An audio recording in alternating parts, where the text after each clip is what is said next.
Assalamualaikum warahmatullahi wabarakatuh. Perkenalkan, nama saya Nasatul Hairiyah, MPM 1804040069, Prodi Ekonomi Syariah kelas A semester 6. Jadi di sini saya akan mempresentasikan tugas makalah saya yang berjudul Kebijakan Moneter Islam dalam Sistem Keuangan Ganda. Pada awalnya, fungsi uang memang masih pada fungsi utamanya, yaitu sebagai alat tukar. Namun, dalam perkembangannya, fungsi utama itu mulai mengalami pergeseran. Sistem ekonomi kapitalis memandang fungsi uang tidak hanya sebagai alat tukar, tetapi juga dijadikan sebagai sebuah komoditas, sehingga uang bisa diperjualbelikan layaknya sebagai suatu komoditas. Sedang dalam konsep keuangan modern yang diajarkan oleh kaum kapitalis dan sosialis, uang menjadi objek perdagangan. Perdagangan uang merupakan instrumen penting dalam sistem perekonomian. Inilah yang menjadi perdebatan dalam sistem ekonomi Islam.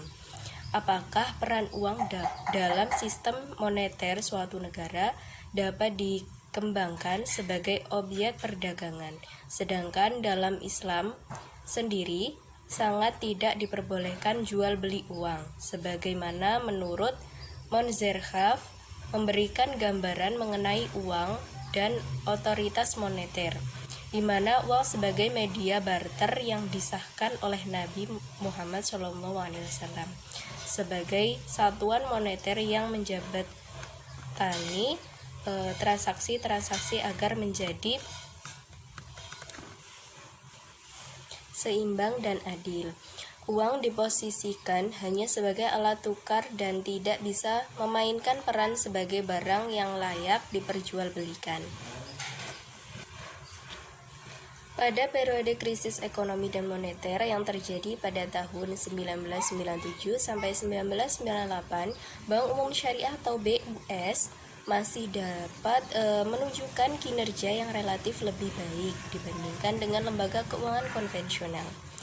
Hingga akhir September 1998 tercatat ada sebanyak 55 bank bermasalah dan semuanya merupakan bank konvensional. Bank Muamalah sendiri masih tetap bertahan tanpa bantuan dana dari pemerintah. Oleh karena itu, cukup alasan untuk melihat perbankan syariah sebagai lembaga keuangan alternatif. Ketiadaan instrumen suku bunga dalam seluruh aktivitas sistem keuangan syariah telah digantikan oleh konsep bagi hasil. Hal ini merupakan satu-satunya perbedaan antara sistem keuangan konvensional dan sistem keuangan Islam pada masa kontemporer ini.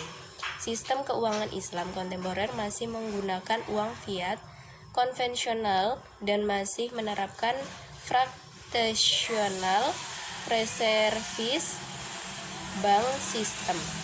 Hal ini dapat dipahami mengingat sistem keuangan syariah di Indonesia masih terdominasi oleh kekuatan sistem konvensional yang besar dalam kerangka sistem perbankan ganda.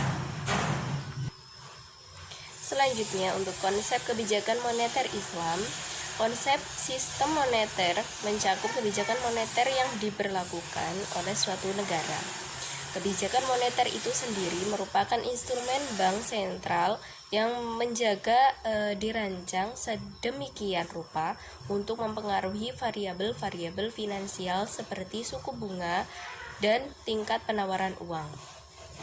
Sasaran yang ingin dicapai oleh memelihara kestabilan nilai uang yang mencerminkan stabilitas harga yang pada akhirnya akan mempengaruhi realisasi pencapaian tujuan pembangunan suatu negara.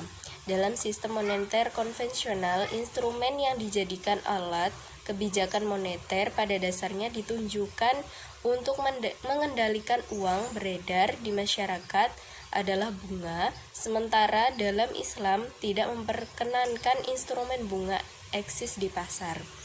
Fokus kebijakan moneter Islam lebih tertuju pada pemeliharaan berputarnya sumber daya ekonomi.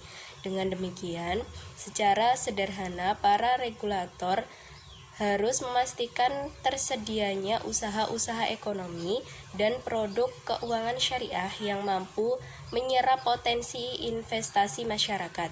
Dengan begitu, waktu memegang uang oleh setiap pemilik dana akan ditekan seminimal mungkin, di mana waktu tersebut sebenarnya menghambat velocity.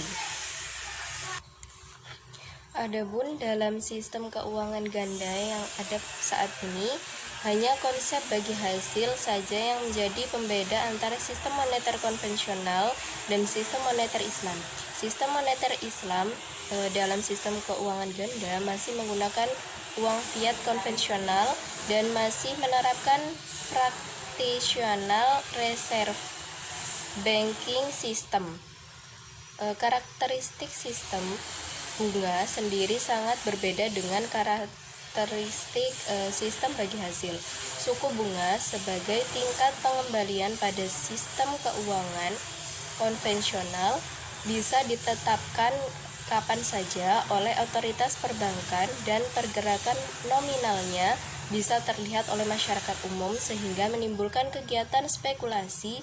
Sedangkan dalam sistem bagi hasil yang ditetapkan adalah nisbahnya yang nilainya tetap sepanjang akad berlaku. Sedangkan tingkat pengembalian mengikuti hasil yang benar-benar terjadi di lapangan. Artinya, return itu sendiri tidak ditetapkan secara eksogenus oleh otoritas perbankan syariah. Gagasan mengenai sistem moneter Islam diusulkan oleh cendekiawan Muslim Umar Cabra melalui kebijakan-kebijakan moneter. Selanjutnya ada mekanisme kebijakan moneter dalam sistem moneter Islam yang harus mencakup 6 elemen sebagai berikut. Yang pertama, ada target pertumbuhan dalam M dan MU. M yang dimaksud di sini adalah peredaran uang yang diinginkan, sedangkan M adalah uang berdaya tinggi atau mata uang dalam sirkulasi plus deposito pada bank sentral, sehingga pertumbuhan M dan MO haruslah diatur dan disesuaikan dengan sasaran ekonomi nasional yang harus berorientasi kepada sejarah sosial. Yang kedua ada saham publik terhadap deposito unjuk atau uang giral. Di sini sebagian dari uang giral pada bank komersial guna melakukan pembiayaan terhadap proyek-proyek yang bermanfaat secara sosial dan tidak menggunakan prinsip bagi hasil. Tujuannya untuk memobilisasikan sumber daya masyarakat yang menganggur untuk kemaslahatan sosial. Yang ketiga ada cadangan wajib resmi, yaitu bank-bank komersial diwajibkan untuk menahan suatu proporsi tertentu dari deposito unjuk mereka dan disimpan di bank sentral sebagai cadangan wajib. Yang keempat ada pembatasan kredit. Pembatasan ini dimaksudkan untuk menjamin bahwa penciptaan kredit total adalah konsisten dengan target moneter. Kemudian yang kelima ada alokasi kredit yang berorientasi kepada nilai. Alokasi ini harus ditunjukkan untuk realisasi kemaslahatan sosial secara umum, yaitu harus merealisasikan sasaran-sasaran masyarakat Islam dan memaksimalkan keuntungan privat. Dan untuk elemen yang terakhir atau yang keenam ada teknik yang lain. Nah, sekali lagi menekankan pentingnya moral sebagai kunci dari semua teknik yang telah diajukan sebelumnya. Hubungan yang baik antara bank sentral dan bank-bank komersial akan mempermudah proses pencapaian tujuan yang diinginkan. Untuk yang selanjutnya ada sistem keuangan ganda. Jadi dalam sistem keuangan ada beberapa sistem. Yang pertama ada sistem riba, menghambat laju ekonomi.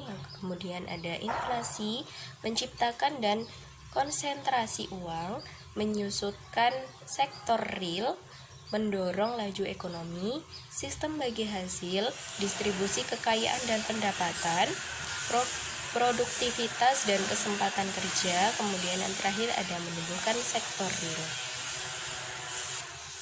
Untuk sistem-sistem di atas adalah sistem keuangan ganda, di mana semua sistem tersebut berperan penting di dalamnya.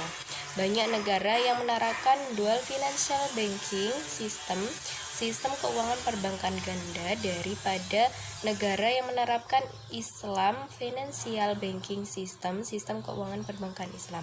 Secara penuh, ternyata kajian yang khusus membahas tentang kerangka manajemen dan operasi kebijakan moneter dalam sistem keuangan perbankan ganda sangat sedikit dilakukan.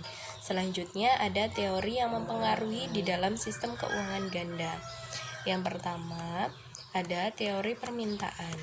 Jumlah uang beredar adalah jumlah uang yang tersedia, sedangkan menurut Miskin pada tahun 2001, uang diacu juga sebagai money supply. Didefinisikan sebagai segala sesuatu yang secara umum diterima sebagai alat pembayaran barang dan jasa atau pembayaran keuangan utang. Fungsi permintaan uang menurut Keynes adalah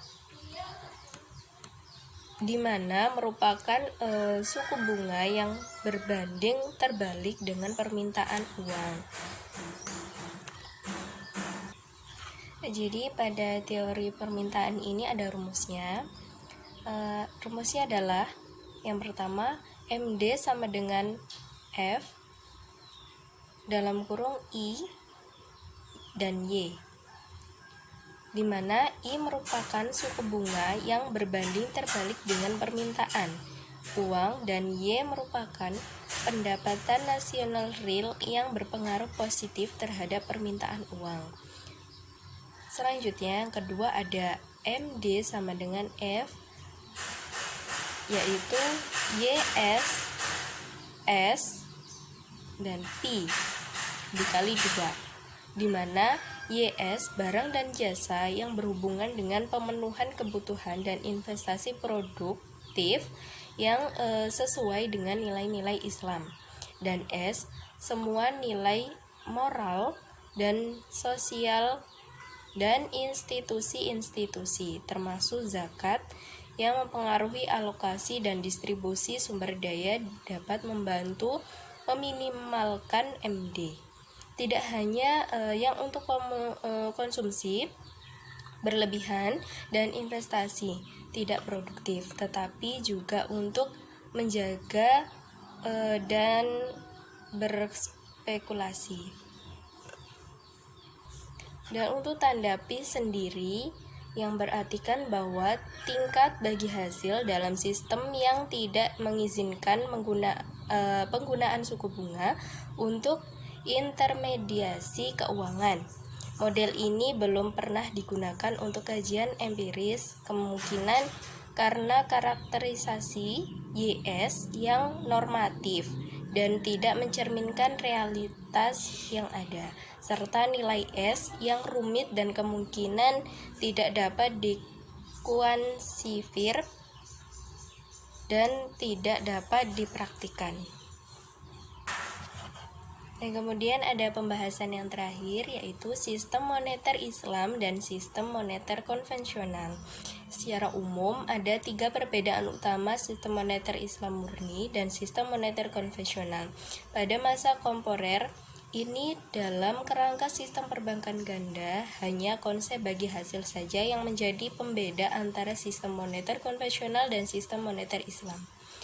Sistem moneter Islam dalam sistem perbankan ganda masih menggunakan uang fiat konvensional dan mengikuti fractional reserve banking system. Karakteristik suku bunga sendiri sangat berbeda dengan karakteristik dengan konsep bagi hasil. Suku bunga sebagai tingkat pengembalian pada sistem konvensional bisa ditetapkan kapan saja oleh otoritas perbankan dan pergerakan nominalnya bisa terlihat oleh masyarakat umum sehingga menimbulkan kegiatan spekulasi. Sedangkan konsep bagi hasil yang ditetapkan adalah nisbahnya dan nilainya relatif tetap sepanjang tahun.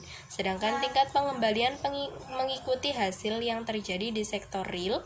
Artinya, return sendiri tidak ditetapkan secara ekogenus oleh otoritas perbankan syariah.